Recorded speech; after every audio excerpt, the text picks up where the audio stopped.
ఈరోజు case handing over గురించి video చేస్తున్నాను. నాకు కామెంట్ బాక్స్లో వచ్చింది, అక్క కేసు ఎలా హ్యాండ్ ఓవర్ తీసుకోవాలి అండ్ ఎలా హ్యాండింగ్ ఓవర్ ఇవ్వాలి అని. ఫస్ట్ కేసు హ్యాండ్ ఓవర్ ఇచ్చేటప్పుడు బెడ్ సైడ్కి రావాలి. పేషెంట్ ముందు మనం కేసు హ్యాండ్ ఓవర్ ఇవ్వాలి. ఇప్పుడు నేను ఈ సిస్టర్కి కేసు హ్యాండ్ ఓవర్ ఇస్తున్నాను. Good afternoon sister, this is the ethic. మనం మన స్టాఫ్కి విష్ చేసుకోవాలి. దెన్ పేషెంట్కి చెప్పాలి, నేను రిలీవ్ అవుతున్నానండి, మీకు సంబంధించిన ఇన్ఫర్మేషన్ అంటే ఈ సిస్టర్కి హ్యాండ్ ఓవర్ ఇస్తున్నాను, ఇక్కడి నుంచి ఈ సిస్టర్ చూసుకుంటారు అన్న విషయాన్ని.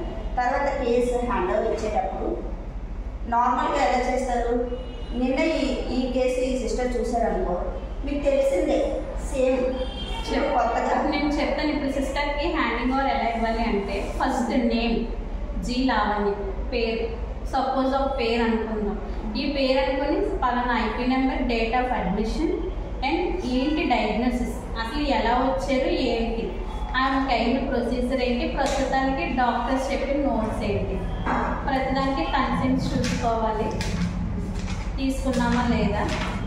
తర్వాత ఫాలో అప్ మెడికేషన్స్, ఇప్పుడు ఏం రాశారు, ఇంతకుముందు ఏమేం లేదు, ప్రస్తుతానికి ఈ రోజు వెళ్తుంది ఏంటి.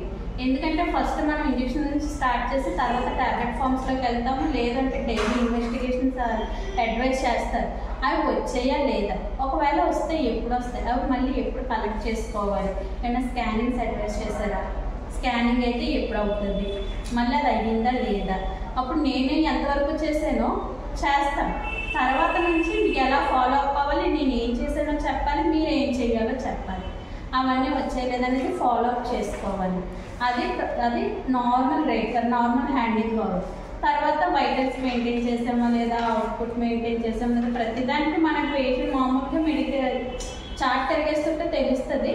రెగ్యులర్గా చేసేదైతే ఇదే హ్యాండింగ్ ఓవర్ అంటే, మనం ఏం చేసాము, ఎంతవరకు చేసాము, తర్వాత నువ్వేం చేయాలి, డాక్టర్స్ ఆర్డర్స్ ఫాలో అవ్వాలి, స్కానింగ్స్ అని చెప్తే ఫాలో అవ్వాలి, బ్లడ్ టెస్ట్ ఏమైనా చెప్తే ఫాలో అవ్వాలి, నువ్వేం చేస్తే ప్రతిదీ కూడా డాక్యుమెంటెడ్ అండ్ సైన్ ఖచ్చితంగా కంప్లీట్గా వేయాలి.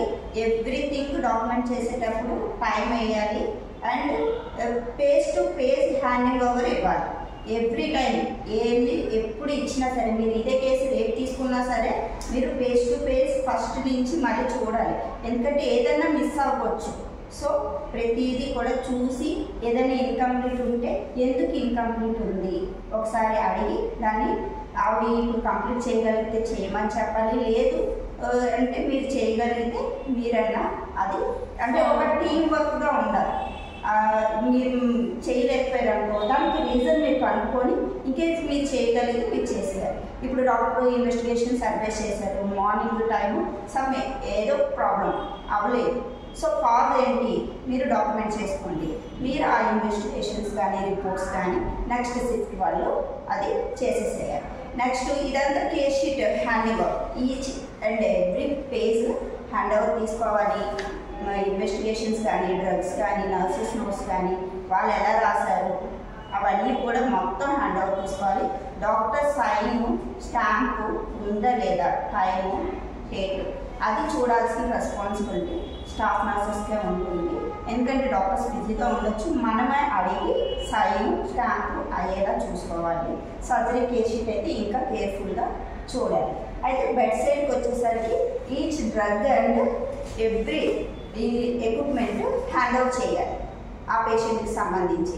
నెక్స్ట్ పేషెంట్కి ఏవైనా ఐవి క్యానిలా ఉంది, వర్కింగ్ ఉందా లేదా, డేట్ ఎప్పుడు ఉంది, ఎఫ్సి ఉంది, డేట్ ఉందా లేదా, వర్కింగ్గా ఉందా లేదా, ఏమైనా ఇన్ఫెక్షన్స్ వచ్చాయా, బెడ్ సోర్ ఉందా, ఇవన్నీ కూడా చెక్ చేయాలి. పేషెంట్ ఇంటేక్ ఉందా లేదా, ప్రెజెంట్ కంప్లైంట్ ఏంటి ఉంది, ఇవన్నీ కూడా హ్యాండ్ ఓవర్ తీసుకోవాలన్నమాట.